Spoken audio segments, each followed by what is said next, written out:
ایران پر امریکی اور اسرائیلی حملے جاری ہیں۔ ایران کے غیر مشروط طور پر ہتھیار ڈالنے کے علاوہ کوئی معاہدہ نہیں ہوگا، ٹرمپ نے صاف طور پر یہ بتا دیا ہے، اور انہوں نے یہ بھی کہا ہے کہ ایران کو معاشی طور پر پہلے سے زیادہ بڑا، بہتر، مضبوط ملک بنایا جائے گا۔ ایران کا مستقبل شاندار ہوگا، اور لیکن اس کے حوالے سے جو انہوں نے شرائط رکھی ہیں اس میں ایک شرط یہ بھی شامل ہے کہ اب جو نیا سپریم لیڈر بنایا جائے گا اس میں اسے شامل کیا جائے، یعنی ٹرمپ کو شامل کیا جائے، ادروائز ان کے لیے وہ قابل قبول نہیں ہوگا۔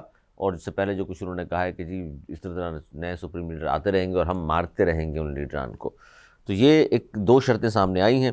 ایک تو انہوں نے کہا ہے جی اسرائیلی حملے جاری رکھا جائے گا، اور غیر مشروط طور پر یا تو ایران ہتھیار ڈال دے، ادروائز پھر اس کو تباہ و برباد کر دیا جائے گا۔ لیکن اگر مان لیتے ہیں وہ بات، تو پھر وہ کہتے ہیں ایران کو معاشی طور پر پہلے سے زیادہ بڑا، بہتر، مضبوط ملک بنا دیں گے، اور اس کا مستقبل بھی شاندار ہوگا۔ حالانکہ اگر اس بات کو تسلیم کر بھی لیا جائے تو شام ہمارے سامنے، لیبیا ہمارے سامنے، افغانستان ہمارے سامنے، عراق ہمارے سامنے، یہ کون سے شاندار ملک بنا کے چلے گئے ہیں یہاں سے؟ کیا کہیں گے اس پر ہم بات کریں گے۔ ہمارے ساتھ موجود ہیں نوید زبیری صاحب، سینئر تجزیہ کار ہیں، دانشور ہیں۔ سر بہت شکریہ آپ کا۔ سر کیا کہیں گے اس اسٹیٹمنٹ کے حوالے سے؟ ابھی اس قسم کے بیانات دینا لگتا ہے کہ امریکہ کو جنگ کا طول پکڑنا زیب نہیں دے رہا، اور جو ہے اس کو کچھ اس قسم کے خطرات نظر آ رہے ہیں کہ وہ اس قسم کی باتیں کر رہا ہے۔ پیدر پہ 2-3 دفعہ اس نے جنگ کے خاتمے کے لیے تجاویز پیش کی ہیں، جبکہ ایران نے بولا کہ اب کوئی بات چیت نہیں ہوگی۔ آپ نے بہت دیر کر دی، اور بات چیت کے دوران آپ نے حملہ کر کے بات چیت کا راستہ ہی بند کر دیا۔ تو اب تو جنگ ہے، اور وہ ایران تو کہہ رہے ہیں کہ آپ نے ہمارے 2600 لوگ مارے ہیں اب تک۔ جی اور ہم کروڑوں میں ہیں، آپ کو بہت ٹائم چاہیے، ہم کروڑوں میں ہیں، اور ہم انتظار کر رہے ہیں کہ زمینی طور پہ اسرائیلی یا امریکن میرینز آئیں اور ہم ان کو خوش آمدید کہیں۔ تو وہ تو پوری طرح تیار ہے۔ اس کی وجہ یہ ہے کہ اس کے پاس کھونے کے لیے کچھ نہیں ہے۔ جس کے پاس کھونے کے لیے کچھ نہیں بچتا نا، تو وہ پھر دوسروں کو بہت شدید نقصان پہنچاتا ہے۔ اس وقت امریکہ یوں کہ تنہا رہ گیا، امریکہ اسرائیل۔ ایک طرف تو یورپ پورا نے اس کے ساتھ دینے کو منع کر دیا، دوسری طرف عرب اتحادی جو تھے وہ ایک ایک کر کے اب اس بات پہ غور کر رہے ہیں کہ ان کا ساتھ جو امریکہ کو دے رہے تھے ہم وہ بہت زیادہ مہنگا پڑ گیا ان کو، اور وہ شاید ریکنسیڈر کریں فیوچر میں کہ کیا ہم۔ مہنگا کیوں پڑا سر؟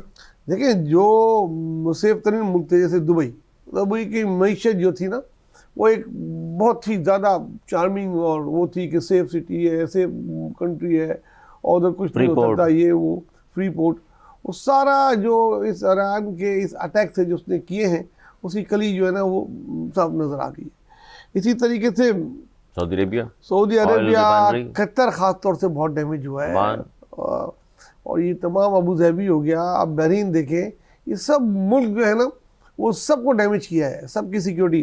اور ایران کا کہنا ہے کہ یہ ہمارے برادر ملک ہیں، ہم ادھر حملے کر رہے ہیں جہاں یہ امریکن فوج کے اڈے ہیں یا اسرائیلی وہ ہیں، ہم جہاں سے ہم پہ۔ اچھا، موقف کس کا مضبوط ہے سر؟ وہ کہتے ہیں بیسز ہیں جو امریکہ کے یا اسرائیل کے، وہاں سے ہم پر حملہ ہوتا ہے تو ہم جوابی حملہ اس پر کرتے ہیں، آبادی پہ نہیں کرتے۔ اسلامی ممالک جن کی آپ نے بات کی وہ یہ کہتے ہیں کہ جی اسلامی ملک کس طرح کا ہے، یہ ہم پہ حملہ شروع کر دیا اس نے۔ لیکن جب اسلامی ملک جو ہے کی سرزمین سے کسی ملک پہ حملہ ہوگا اسلامی ملک میں، تو یہ تو آج کل کی دور میں یہ بات جائز ہے کہ اگر آپ کے اوپر جس سے حملہ ہو رہا ہے آپ کو جوابی حملہ اس پہ کرنے کا حق ہے۔ تو یہ بات تو ان کی صحیح نہیں ہے۔ اگر وہ اپنی سرزمین استعمال نہیں ہونے دیتے، اپنے امریکن بیسز کو روکتے کہ آپ ایران پہ حملہ نہیں کریں، اور پھر ایران حملہ کرتا تو پھر نہیں روک کس طرح سکتے تھے؟ جب آپ نے اپنے بیسز دے ہی دیے ان کو، تو کس لیے دیے تھے بیسز آپ نے؟ بیسز ان کو یقین مانے اتنا نہیں پتا تھا کہ ابھی ان کے بیسز سے یہ کام ہوگا، اور ان کے ملک پہ بھی بمباری ہوگی۔ حج وہ بہت عرصے سے عیش و آرام کی زندگی گزار رہے تھے، یہ سارے ملک، بحرین ہو گیا، ابو ظہبی ہو گیا، اتنے دبئی۔ دولت مند ملک ہیں نوید زبیری صاحب سارے جن کے آپ نے نام لیے، ان کو کیا پیسوں کی ضرورت ہے کہ بیسز دے کے اور پیسے لے لیے ہوں، اس لالچ میں دے دیے انہوں نے؟ دیکھیں ان کو پیسوں کی ضرورت نہیں ہے، وہ تو بلینز ڈالر کے اپنے پیسے انہوں نے امریکہ میں معاہدے امریکہ سے کر کے بیٹھے ہوئے ہیں۔ اپنے پیسے امریکہ میں بینکوں میں وہ یہ سمجھتے تھے کہ وہ جیسے اسرائیل کو ڈیفینس کر رہا ہے اس طرح ان کو کرے گا، وہ تو خالی اسرائیل کے ڈیفینس میں لگا ہوا ہے، ان میں سے کسی ملک کو ڈیفینس نہیں کر رہا۔ اور ایران جب چاہتا ہے ادھر حملے کر لیتا ہے. عرب تو سر بڑے جنگجو ہوا کرتے تھے، جنگوں میں بڑا نمایاں کردار ہوا کرتا تھا. ہم تو تاریخ جو پڑھتے آئے ہیں، لیکن یہ والے عرب جو اعتبار کر کے بیٹھے ہوئے ہیں کہ جی امریکہ حفاظت کر لے گا یا فلاں کر لے گا، عجیب سی بات نہیں ہے کہ مسلمان ممالک جو ہیں اب ان کو کہہ رہے ہیں کہ جی یہ ہماری حفاظت ہوگی. وہ جو لڑنے والے جنگجو تھے، اب انہوں نے، ان کے پاس اتنا پیسہ، اتنا عیش و آرام آ گیا ہے کہ انہوں نے اپنی سیکیورٹی کے لیے امریکہ کو رکھ لیا کہ بھائی آپ ہماری سیکیورٹی کریں، اس کے آپ کو اتنی قیمت دے رہے ہیں اور ہم عیش کر رہے ہیں. اور جب وقت آیا تو انہیں پتہ لگا کہ جن تکیوں پہ، جن پتوں پہ وہ کر رہے تھے وہی ہوا دے رہے ہیں، کیا تھا وہی پتے ہوا دینے پتے ان کو ہوا دے رہے ہیں. تو اب آگے فیوچر میں سوچیں گے. بہرحال ابھی جتنی جنگ طویل ہوگی علی، اتنا ہی نقصان امریکہ اس کے اتحادیوں کو ہوگا. اچھا، امریکہ کا نقصان جب کہ ہم بات کرتے ہیں، بہت سارے لوگ یہ سوال کرتے ہیں، اس کا جواب ضرور دیجئے کہ بھائی اسرائیل پہ تو حملے کر رہا ہے ایران، امریکہ پہ تو کوئی اب تک ایک بھی گولی نہیں چلا سکا، بہت دور ہے، ظاہر ہے اس سے رینج سے بھی باہر ہے. تو پھر امریکہ کا نقصان کس طرح ہوگا؟ اسرائیل پہ تو ہو رہا ہے نقصان، اسرائیل کی تو بینڈ بجا دی انہوں نے. دیکھیں اب یہ بات اس پہ نہیں ہے، میڈیا پہ مبینہ طور پہ کہہ رہے ہیں کہ امریکہ کے کئی سولجر مرے ہیں اس میں، جو دوسرے ممالک میں بیسس پہ موجود تھے.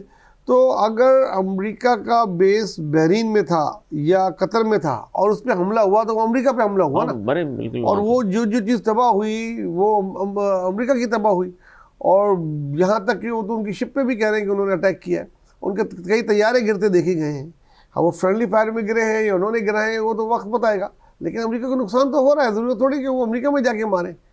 جب ان کو امریکن بیس اپنے پڑوس میں مل گئے تو ان کو کیا ضرورت ہے ادھر جا کے وہ کریں گے.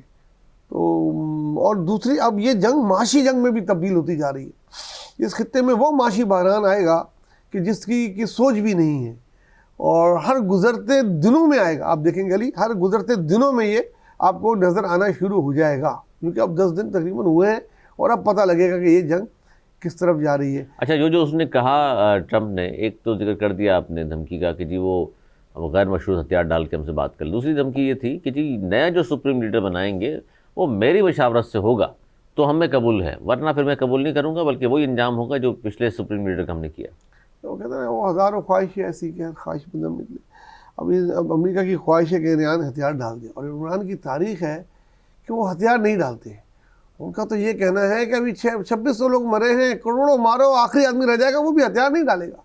تو جس کی یہ سوچ ہو وہ اس سے ہتھیار ڈالنے کی فرمائش تو ایک اور ایران کا تجربہ ہے لمبی جنگیں لڑنے کا. عراق ہمارے سامنے 8-10 سال لگاتار جنگ ہوتی رہی، سالوں جنگ تو کوئی مسئلہ ہی نہیں ہے ان کے لیے. اور مجھے تو اس وقت سے ڈر لگ رہا ہے جب روس اور چائنا کھل کے سامنے آ جائیں، کیونکہ جب امریکہ روس افغانستان کی لڑائی میں کھل کے سامنے آ گیا تھا، ایک وقت ایسا تھا وہ کھل کے سامنے تھا. اس وقت اگر روس کھل کے پارٹی بن گیا تو یہ جنگ جو شدت اختیار کرے گی نا، اس کا آپ تصور نہیں کر سکتے. خاص طور سے خلیجی ممالک کو بہت نقصان ہو جائے گا.